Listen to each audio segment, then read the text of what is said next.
À 6h44, Europe 1 vous répond, Thomas Soto. C'est la première fois depuis 1969 que l'espérance de vie recule en France, en même temps pour les femmes et pour les hommes. Bonjour Hervé Lebras. Bonjour. Vous êtes démographe, c'est évidemment l'information qui paraît la plus spectaculaire dans le bilan démographique de notre pays pour 2015, bilan que vient de publier l'INSEE. Est-ce que c'est inquiétant de vivre comme ça moins longtemps ?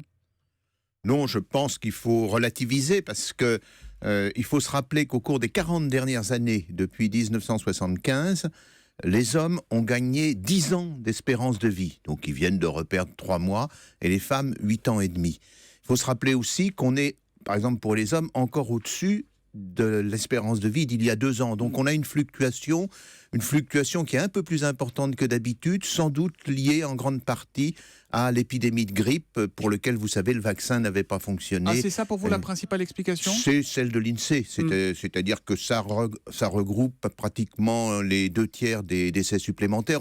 On peut seulement faire des conjectures parce qu'on compare un mois d'une année au mois précédent, on n'a pas encore les causes de mortalité. Voilà, l'espérance de vie, donc selon l'INSEE en 2015, c'est 85 ans pour les femmes et 78,9 pour les hommes. Est-ce qu'on vieillit bien au moins ? Oui, là aussi il y a débat. C'est peut-être un point plus litigieux, c'est-à-dire qu'on calcule des espérances de vie en bonne santé. C'est beaucoup plus compliqué parce que calculer une espérance de vie, c'est savoir si une personne est vivante ou morte. Savoir si elle est en bonne santé, c'est très relatif. Donc il y a des tests et tout. Et quand on fait ces tests, jusqu'à une époque récente, l'espérance de vie en bonne santé progressait très rapidement, plus rapidement que l'espérance de vie, ce qui était très positif. Ça veut dire que, d'accord, on vivait plus vieux, mais quand on était plus vieux, on était en meilleure santé. Et là, ça se ralentit, et même il semble que ça soit moins rapide, donc que la part de vie en mauvaise santé recommence à augmenter. Alors l'autre indicateur que l'on regarde, évidemment, c'est à l'autre bout de la vie, ce sont les naissances. Là aussi, c'est moins bien, hein. Oui, il y a une chute, le mot est fort.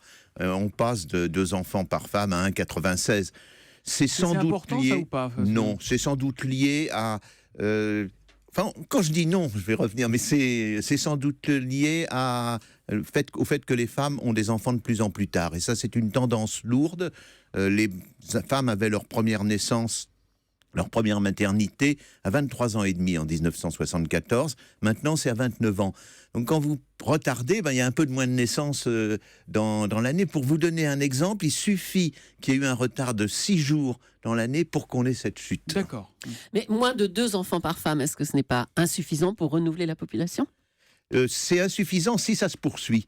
Mais en fait, il faut compter à l'arrivée, si vous voulez, une fois que les femmes ont atteint 50 ans. Et jusqu'à présent, et l'INSEE le confirme, on reste sur une ligne de 2 enfants par femme. Donc on entend bien qu'il faut faire attention avec ces mesures sur 1 an, parce que tout ça se juge et se jauge sur plutôt des décennies, sur des parcours de vie en fait. Absolument. Mais ceci dit, il y a de temps en temps en démographie, assez rarement, mais il y a des retournements forts. Par exemple, le baby-boom. Et là, pour s'en rendre compte, on met du temps. On a mis à peu près 4 ans à admettre que le baby-boom était arrivé. Est-ce qu'on sait à quoi sont liées ces naissances en nombre moindre ? Évidemment, on pense aux attentats qui ont frappé la France en janvier et novembre. C'est ce que nous écrit Pierre BHT sur Twitter.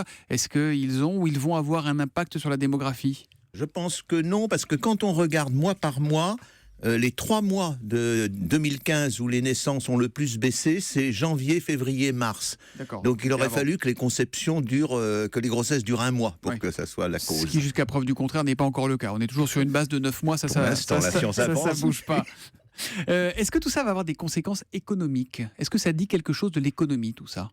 Non, je ne pense pas que l'économie soit impactée. Ce qui a une grosse conséquence pour l'économie, c'est la population active. Donc c'est ce qui se passe 20 ans, ou même maintenant, près de 22 ans après, quand les jeunes arrivent sur le marché du travail. Un mot peut-être sur le solde migratoire aussi, Hervé Lebras. Le chiffre est assez étonnant, plus 47 000 personnes en 2015. On est très très loin de l'invasion de migrants ou de réfugiés redoutés par certains. C'est pas beaucoup, si ? Oui, c'est bien que l'INSEE le dise, parce que c'est pas simplement cette année qu'on a 47 000. C'est un chiffre qui est à peu près depuis 2008, qui oscille entre 30 et 60 000. Donc effectivement, il y a eu très peu de migrants qui se sont dirigés vers la France, notamment de migrants de Syrie. Les demandes d'asile ont d'ailleurs augmenté de 12%, c'est-à-dire d'à peu près 7 000 personnes. Vous diriez alors quoi, qu'on est quand même plus sur un accident, un rhume, une faiblesse passagère, ou sur des tendances de fond avec cette étude-là ?